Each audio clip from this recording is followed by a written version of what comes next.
Hello प्रिय विद्यार्थी, नमस्कार। आपका इस कोचिंग सेशन में स्वागत है। हम आपके लिए फिर रीजनिंग की कड़ी में एक और अध्याय लेकर आए हैं जिसका नाम है कथन एवं निष्कर्ष। ध्यान रखें, इस अध्याय का प्रश्न भी आपके परीक्षाओं में पूछा जाता है।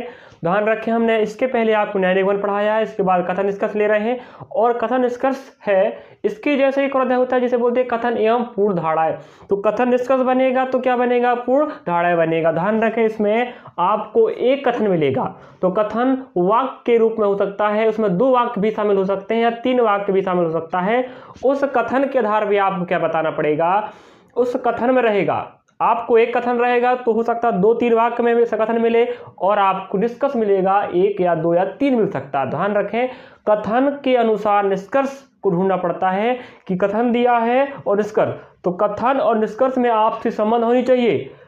अगर जो बात निष्कर्ष में नहीं बोला है और वह कथन बोल रहा है तो निष्कर्ष कथन से मैच नहीं खाएगा, वो उसके लिए आंसर सही नहीं होगा। और ध्यान रखें, अगली बात यह है, कथन में हमें अच्छे से पढ़ना है, कथन का अर्थ ढूंढना है कि कथन क्या कहता है और क्या नहीं कहता है, और निष्कर्ष में आपको क्या मिल रहा है, जो कथन कहा है क्या वो मिल रहा है, तो बिल्कुल हम कह सकते हैं कथन बिल्कुल सत्य है। तो आपको हम इस अध्याय का प्रश्न करवा देते हैं जिससे आपको दिक्कत नहीं होने चाहिए। चलिए देखते हैं, पहला प्रश्न आप वहाँ देख लीजिए स्क्रीन पर।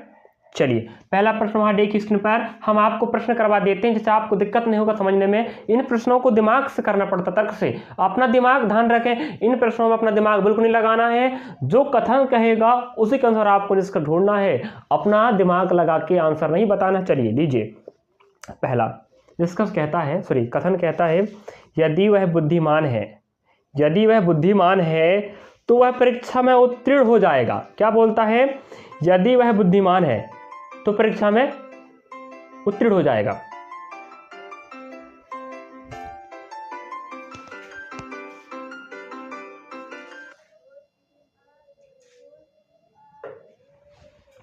चलिए क्या कहता है, पहला प्रश्न कहता है, वहां देख लीजिए, पहला प्रश्न कहता है यदि वह बुद्धिमान है तो परीक्षा में उत्तीर्ण हो जाएगा। अब निष्कर्ष पहला क्या कहता है? परीक्षा में उत्तीर्ण होने के लिए उसे बुद्धिमान होना चाहिए। अगला कहता है वह परीक्षा उत्तीर्ण कर लेगा। अब आपको ऑप्शन भी दिखता होगा और प्रश्न कहाँ आया इसकी जानकारी भी हम वहाँ दे दिए हैं, देख लीजिएगा, है ना। ऑप्शन में नहीं पढ़ता, आप देखते चलना कि आंसर क्या आ रहा, बताते चलना। चलिए कीजिए। पहले निष्कर्ष कहता है, निष्कर्ष अच्छे पढ़ना है, परीक्षा में उत्तीर्ण होने के लिए उसे बुद्धिमान होना चाहिए। इस निष्कर्ष में पता चलता है कि परीक्षा पास करना है तो हमें बुद्धिमान होना ही चाहिए। क्या आपके कथन में कहता है ऐसा? हाँ, यदि वह बुद्धिमान है तो परीक्षा उत्तीर्ण हो जाएगा, सही बात है। कथन भी कहता है अगर वह बुद्धिमान है तो परीक्षा में पास हो जाएगा। निष्कर्ष भी क्या कहता है? परीक्षा में उत्तीर्ण होने के लिए, मतलब परीक्षा पास करने के लिए आपको क्या होना जरूरी है? बुद्धिमान। तो कथन और निष्कर्ष के बीच में क्या हो गया? संबंध। हम कह सकते हैं इस पहले प्रश्न का जो निष्कर्ष पहला है वो बिल्कुल सत्य है। अगला देखते हैं क्या दिया निष्कर्ष, वह परीक्षा उत्तीर्ण कर लेगा। तो यहाँ पे पहली बात करें, उत्तीर्ण कर लेगा, तो यहाँ पर पूरा जानकारी कथन का नहीं दे रहा है कौन? निष्कर्ष। लेकिन जो पहला निष्कर्ष था वह कथन के बारे में पूरा जानकारी दे रहा था। तो हम कह सकते हैं कथन निष्कर्ष से संबंध रखता है, लेकिन सेकंड निष्कर्ष है वह कथन से संबंध नहीं रखता, सिर्फ बोला उत्तीर्ण हो जाएगा। क्या उत्तीर्ण होगा? पास होगा, बस बोल रहा है।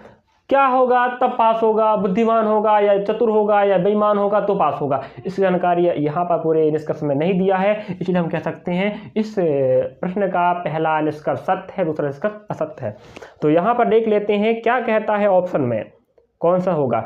हाँ, तो यहाँ ऑप्शन ए कहता है केवल ए निहित है। हाँ, यही आपके लिए आंसर होगा सही।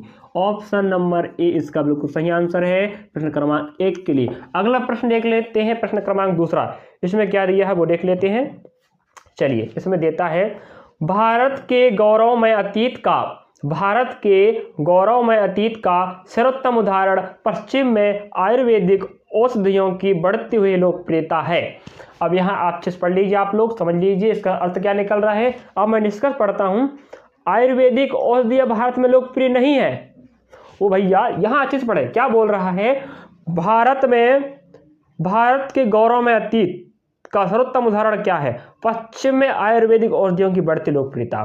भाई लोग औषधियों को पसंद कर रहे हैं पश्चिम में, तभी तो उनकी क्या लोकप्रियता क्या हो रही? बढ़ रही है। तो यहाँ बोल रहा है कथन में कि भारत में लोकप्रियता नहीं है। भैया भारत में लोकप्रियता है तभी तो बढ़ रही है उनकी लोकप्रियता, लोग उसे पसंद कर रहे हैं। लेकिन निष्कर्ष पहला क्या कहता है, लोकप्रियता नहीं है। तो हम कह सकते कथन में सकारात्मक बात बोला है, लेकिन निष्कर्ष में क्या बोला, नकारात्मक बात। वहां बोल रहा है कथन में लोकप्रिय है, लेकिन निष्कर्ष बोल रहा है लोकप्रिय नहीं है, इसलिए हम कह सकते हैं पहला निष्कर्ष गलत हो गया। ठीक है, अगला देखते हैं। भारत में एलोपैथिक औषधियां लोकप्रिय नहीं है, तो ये फिर वही बात आ गया क्या, वहाँ तो बोल रहा है औषधियाँ लोकप्रिय हैं, लेकिन यहाँ बोल रहा लोकप्रिय नहीं है। तो हम कह सकते हैं सकारात्मक कथन है और निष्कर्ष नकारात्मक है, दोनों बीच संबंध नहीं बैठ रहा है, इसलिए निष्कर्ष पहला निष्कर्ष दूसरा दोनों असत्य है या निहित नहीं है। तो ऑप्शन कौन सा निकलता है, ना तो फर्स्ट निकलता है और ना ही दूसरा निकलता है। तो हम कह सकते हैं इस दूसरे प्रश्न का आंसर ऑप्शन नंबर डी बिल्कुल सही होगा। चलिए अगला प्रश्न लेते हैं। आपके लिए हम स्कूलों में छात्र सीख लेते हैं। अगला थर्ड प्रश्न है, स्कूलों में छात्र सीख लेते हैं क्योंकि उन्हें जो पढ़ाया जाता है उसे वे समझते हैं। आपका कथन हो गया। निष्कर्ष पहला कहता है स्कूलों में छात्रों का सीखना उनकी सीखने की क्षमता पर निर्भर करता है। पहला कथन क्या कहता है, निष्कर्ष कहता है स्कूल में छात्र तभी सीखेंगे जब उनमें क्या होगी, क्षमता होगी, या उनमें क्षमता होगी तभी क्या करेंगे, वो लोग सीखेंगे। तो हमारा निष्कर्ष कहता है क्षमता होगा स्कूलों में बच्चों पर तभी बच्चे सीखेंगे। कथन इसमें कथन कहता है स्कूल में छात्र सीख लेते हैं, भाई छात्र तभी सीखेगा जब उसमें क्षमता होगी, सही बात है ना। तो स्कूलों में छात्र सीख लेते हैं, ये बात क्लियर है, तभी छात्र तभी सीखेगा जब उसमें क्षमता होगी। ठीक है, तो ये बताइए क्षमता होगी तो सीख रहा है, तो इसी की जानकारी कहाँ दे रहा है, निष्कर्ष पहला कह रहा है उस विद्यार्थी में क्षमता है तभी तो स्कूलों में वह छात्र सीख लेता है। तो इस थर्ड प्रश्न का पहला निष्कर्ष सत्य है। अगला निष्कर्ष देखते हैं, छात्रों का स्कूलों में सीखना इस बात पर निर्भर करता है कि उन्हें कैसे पढ़ाया जाता है। यहाँ कह रहा है छात्र तभी सीखेगा जब एक शिक्षक उन्हें अच्छी तरीके से पढ़ाएगा या उन्हें कैसे पढ़ाया जा रहा है। तो अगला निष्कर्ष ये बोलता है, यहाँ देख लेते हैं, क्योंकि उन्हें जो पढ़ाया जाता है वे समझ लेते हैं। अब देखो, क्योंकि उन्हें जो पढ़ाया जा रहा है वे समझ लेते हैं। पहली बात, टीचर उन्हें जो पढ़ा रहा है तरीके से, जिस तरीके से उन्हें पढ़ा रहा है, उन्हें तरीका जिस तरीके से पढ़ा रहा है उनसे उन्हें समझ में आ रहा, तभी वो सीखते हैं ना। तो यही बात बोल रहा है कहाँ, निष्कर्ष नंबर सेकंड में, कि उन्हें जैसे पढ़ाया जा रहा है जिस तरीके से, उसके आधार पर तो बच्चे सीखेगा ना। उन्हें समझ में तभी आएगा जब एक शिक्षक अच्छे से पढ़ाएगा या जिस तरीके से पढ़ाएगा। इसकी जानकारी निष्कर्ष नंबर सेकंड देता है। तो हम कह सकते हैं निष्कर्ष फर्स्ट और निष्कर्ष सेकंड बिल्कुल सत्य है। इसकी जानकारी हमें कहाँ मिलता है, ऑप्शन नंबर सी में। आई व डबल आई दोनों निकलता है, मतलब रोमन संख्या में पहला भी और दूसरा भी। ऑप्शन बी बिल्कुल इसका सही आंसर होगा। अगला प्रश्न लेते हैं। प्रश्न क्रमांक आप 3 देख चुके हैं। अगला प्रश्न लेते हैं आपके लिए हम, क्या कथन कहता है बीमार लोगों को दवा की जरूरत होती है। देखो, कथन कहता है बीमार लोगों को दवा की जरूरत होती है। अब यहाँ पर बोल रहा है निष्कर्ष पहला, स्वस्थ मतलब ठीक ठाक, स्वस्थ लोगों को दवा की जरूरत नहीं होती। अगला बोलता है लोग अपने घरों में दवा रखते हैं। अब देखो, हमारे कथन में तो दवा रखने की बात बोला ही नहीं है भाई, कथन में कुछ कह रहा है, निष्कर्ष कुछ कह रहा है, तो संबंध है ही नहीं ना। तो पहला बात है निष्कर्ष नंबर सेकंड, लोग अपने घर में दवा रखते हैं। भाई दवा रखने की बात हुई कि नहीं ना।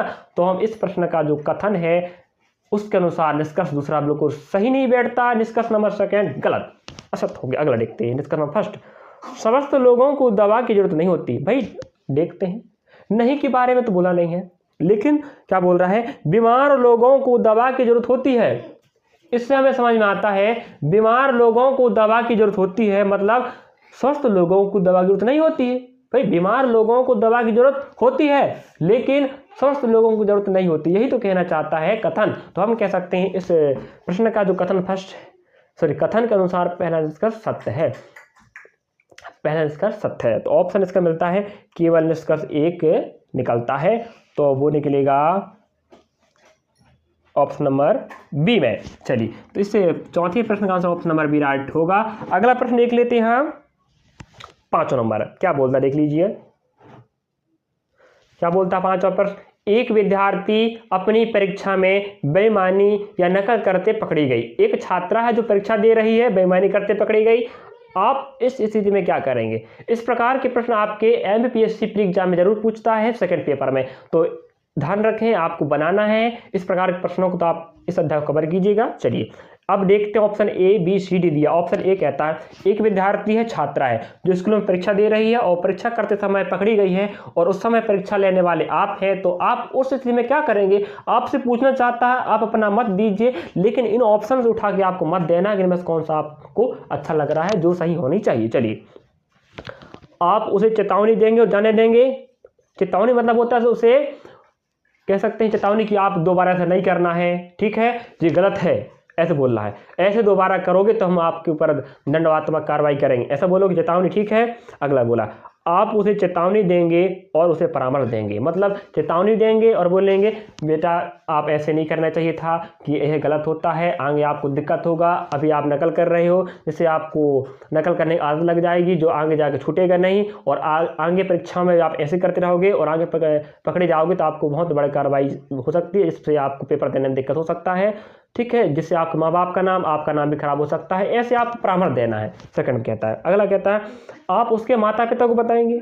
अगला आप उसका नाम श्याम पट पर लिख, श्याम पट मतलब होता है ब्लैक बोर्ड, ठीक है, ब्लैक बोर्ड नाम लिखेंगे। हाँ, तो आपके अनुसार क्या होनी चाहिए बताइए, ऑप्शन कौन सा इसके साथ होनी चाहिए। तो हम तो भाई मेरा विचार इसमें ऑप्शन नंबर बी होनी चाहिए, चेतावनी देना चाहिए, उसके बाद परामर्श देनी चाहिए। कोई भी गलती होने के बाद व्यक्ति को चेतावनी देना है, उसके बाद उसको परामर्श देना है, किसी भी गलती पर ध्यान रखें। तो इस प्रश्न का ऑप्शन बी बिल्कुल सही होगा। अगला छठा प्रश्न देख लेते हैं हम। तो 5 का ऑप्शन बी है, हम आपको छठा प्रश्न करा देते हैं। क्या दिया है, सेना के कार्मिक में, अगला प्रश्न छठवा है, सेना के कार्मिक में 1000 में से 8 की मृत्यु होती है, किंतु नागरिक जनसंख्या में यह प्रति 1000 में 20 है। किंतु नागरिक जनसंख्या में यह प्रति 1000 में 20 है। इस कथन से निम्नलिखित में से कौन सा निष्कर्ष निकाला जा सकता है। मतलब कहना चाहता है सेना में जो भर्ती होते सैनिक, 1000 सैनिक में 8 लोगों क्या होता है, शहीद होते हैं या मृत्यु होती है। अगला ने बोलता है जो जनसंख्या है भारत में, उसमें से 1000 में 20 लोगों की क्या होती है, मृत्यु होती है, ये कहना चाहता है। तो आपको बताना इन दोनों बातों में क्या निष्कर्ष निकलता है, पहला, दूसरा, तीसरा, सी। यह निष्कर्ष की बात कर रहा है, तो ध्यान रखें कथन के अनुसार निष्कर्ष निकलेगा, दोनों के बीच में संबंध होनी चाहिए। देखते पहला, सेना में भर्ती होना बेहतर है, मतलब बेहतर मतलब अच्छा है, जो बोल रहा है सेना में भर्ती होना अच्छा है, पहला। दूसरा, यह संबंध आकस्मिक है, अचानक है, कि कभी बढ़ सकता कभी घट सकता है, ऐसा बोल रहा है। अगला, सशस्त्र बलों में जीवन गुणवत्ता सूचकांक बहुत ऊंचा है। अगला, उनकी विषम जातीयता के कारण इन वर्गों की तुलना नहीं की जा सकती। उनकी विषम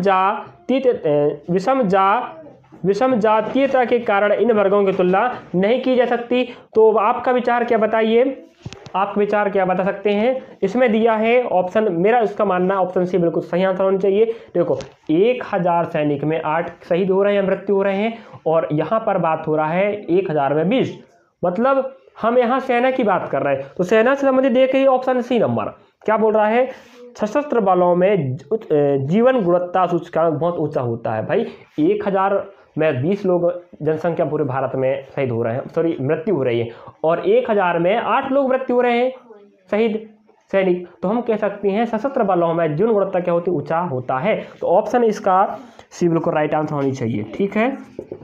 इस प्रकार हमने आपको 6 प्रश्न करवाए हैं इस कथन निष्कर्ष का, उदाहरण रखें। इसके बाद हम एक अगला अध्याय लेंगे कथन एवं पूर्ण धारणाएं, जिसमें इसी प्रकार का प्रश्न मिलेगा। तो हमने आपको 6 प्रश्न करवा दिए हैं, आपको ध्यान रखना है इन्हीं इस अध्याय के अन्य पुस्तकों से आप सेट लगा के हल करके आंसर निकालना है, जिससे आपको इस प्रकार के प्रश्न आप आसानी से बना सको। चलिए धन्यवाद।